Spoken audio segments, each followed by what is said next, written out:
시즌 2에서 만나요. 바이바이. 1, 2, 3 안녕 하세요. 1, 2, 3 안녕하세요. 안녕하세요 여러분. 네, 안녕하세요 여러분. 네, 저희 풀빌라 데이트 시즌 1이 끝났습니다. 예. 시즌 1 หมดแล้ว 자, 우리 시즌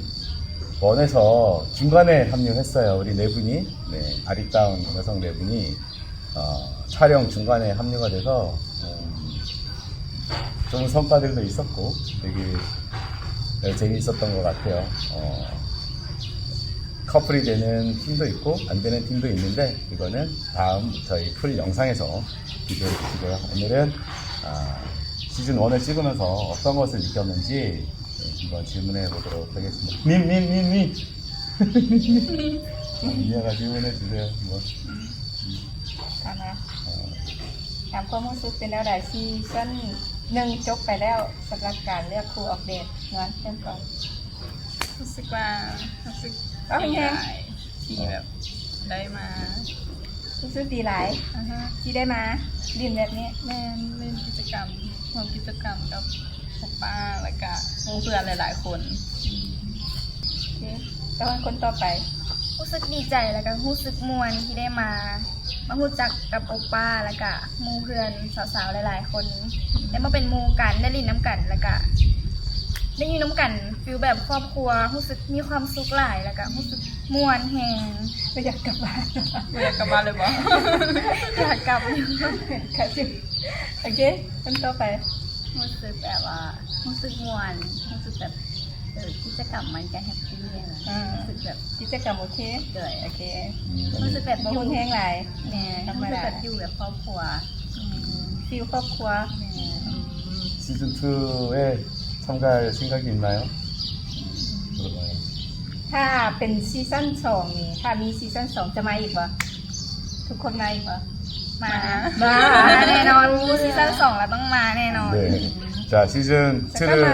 마지막 아니, 번역해 주려고 그래. 네, 시즌 2를 또 개최를 한다면 끝에 계신 우리 짠이는 생각을 더 해봐야 되겠다고 하고요. 세 분은 다시 참가할 의사가 있다고 합니다. 네. รู้สึกแนวใดคั่นว่า รู้สึกดีใจได้มาแล้วก็รู้สึกม่วนแฮปปี้ก็อยู่กันเป็นครอบครัวเลยโอป้าก็เว้าดีเว้าม่วนแฮปปี้นำกัน 또 하나 질문할게요. 처음 올 때는 어떤 기분으로 왔는지, 처음 올 때는 이런 프로그램이 있을지 생각했는지, 처음에 올 때는 무한히 통해서 이제 참여를 하게 됐는데, 처음에는 어떤 생각이었고, 어떤 기분이었는지, 그리고 이렇게 만나서 앞으로 애인이 돼서 결혼도 할 수 있는지, 이것도 물어봐요. 아무튼 ที่ถามอีกว่าทำอิฐที่ว่าไม้นะฮู้ที่ว่ามาอยู่นี่แล้วนะเป็นแนวใดรู้สึกแค่ใดครั้งแรกที่ว่าลงจากรถมาไปเล่นกิจกรรมอีหยังโน่นนี่นั่นตื่นเต้นบ่ตกใจ ครั้งแร บ่ กที่มาตื่นเต้นตกใจเพราะว่าแบบเรียนภูวิลล่าก็งามแฮงนั่นแหละแบบมีสระน้ำให้ลอยน้ำเห็นตกใจเห็นโอป้าทุกคนหน้าตาดีกันตกใจเบารอหลาย อายผู้บ่าวรออ่ะ อาย โอเคถ้าสมมุติว่าเขาได้คู่แล้วถ้าเลือกคู่แล้วนะคิดว่าแนวใดต่อ กะล้มๆกันไปก่อนแบบเบิ่งใจกันไปว่าเป็นจังได๋เข้ากันได้บ่โอเคบ่คันไปกันรอดกะโอเคพบกันล้มกันไปต่อ แต่ว่าแล้วเป็นได้แล้วนะ 또 하나 질문을 해볼게요. 사실 여기 오빠들이 나이가 다 40대 빠이거나 20대 빠인데 그 나이 같은 거는 어떤지 คันว่าผู้บ่าวอายุ40ปีขึ้นไปนะพวกเขามีปัญหาบ่มีปัญหาเรื่องอายุบ่ บ่ ทุกคนมีปัญหาเรื่องอายุบ่ บ่มีปัญหาเลย บ่มีปัญหา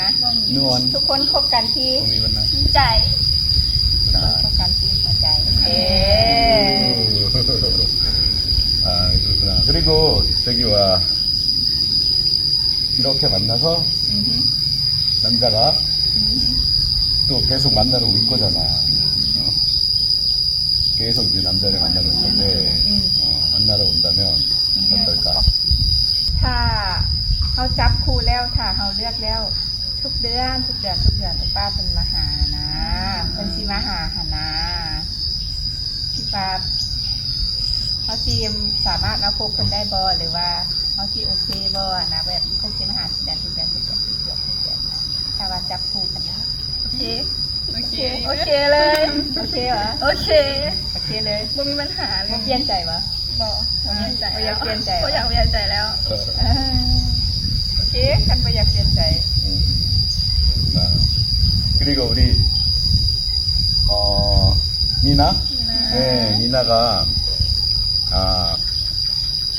많은 오빠들이 되게 좋아했어요. 많은 오빠들이 좋아했는데 너무 미사이가 아이 해서 특수바 미나 아빠마 그래서 약록이 대화 푸스과 미나 와울라이 컨티 아이 บ่ฮู้ส่วนลงจังได๋ 그래서 이 시즌 2에 참여한다고 하니까 되게 ถ้ามีซีซั่น2แล้วไปฝึกเว้ามาเลย 그러면 아마 ฝึกเว้าฝึกเอนเตอร์เทนมาเลย 시즌 2에는 미나가 더 잘할 수 있을 것 같아. 시즌 2 해띠디과 멤버. 짜오. พยายามซีซั่น2ถ้ามีซีซั่น2พยายาม 많이 부끄러웠냐고 물어봐줘요. ซีซั่น1นี่นะอายล่ะรู้สึกอายล่ะ เฮาตั้งเป็นคนแบบบ่ฮู้ว่าสิเริ่มลงจังได๋ เห็นคนเว้าหน่อยนึง เขาหาคนบ่ค่อยเก่งเขาหาบ่ค่อยเก่ง อันนั้นก็คืนด้วยกันได้นะ แต่เขาเป็นคือกันเลย กันนะ 그니까요. 여기 3콘 그니까요. 여기 3콘은 무슨 아이. 롬게임. ลงเก่งอ่ะนะ 디디디디. 무한. 프로그램 하오 뺀 무한. 하여튼 우리 이번에 풀빌라 데이트를 하면서 우리 아내의 친구, 지인들 이렇게 참여를 했고 우리 누아니는 저희 조카예요, 조카. 우리 와이프 조카인데 우리 누아니 덕분에 이렇게 순수하고 풋풋한 여성들이 참여를 해서 우리 풀빌라 데이트를 더 빛내준 것 같아요. 너무 재밌어지고 너무 또 풋풋하고 순수하고 그래서 너무나 재밌었고 아마 우리 시청자들이 팬이 많이 생길 것 같아요. 팬이 우리 영상을 보게 되면 팬이 엄청나게 많이 생길 것 같아요. 그래서 짠을 만나고 싶어요. 미나를 만나고 싶어요. 이런 식으로 많은 신청하지 않을까 สองคนนี้ 싶습니다. บ่วางนะยังวางอยู่สองคนนี้บ่วางอยู่ 네. 자, 그렇게 다시 한번 우리 풀빌라 데이트에 참여해 주셔서 감사드리고 바쁜 시간에도 풀빌라에서 같이 자면서 같이 함께 해줘서 고맙고 다시 시즌2에서 다시 만나도록 합시다. 시즌2에서 만나요. 안녕. 이렇게 합시다. แล้วพบกันซีซั่น2อันยองแบบนี้ซีซั่น2에서 만나요 ต้องว่าเบิ่ง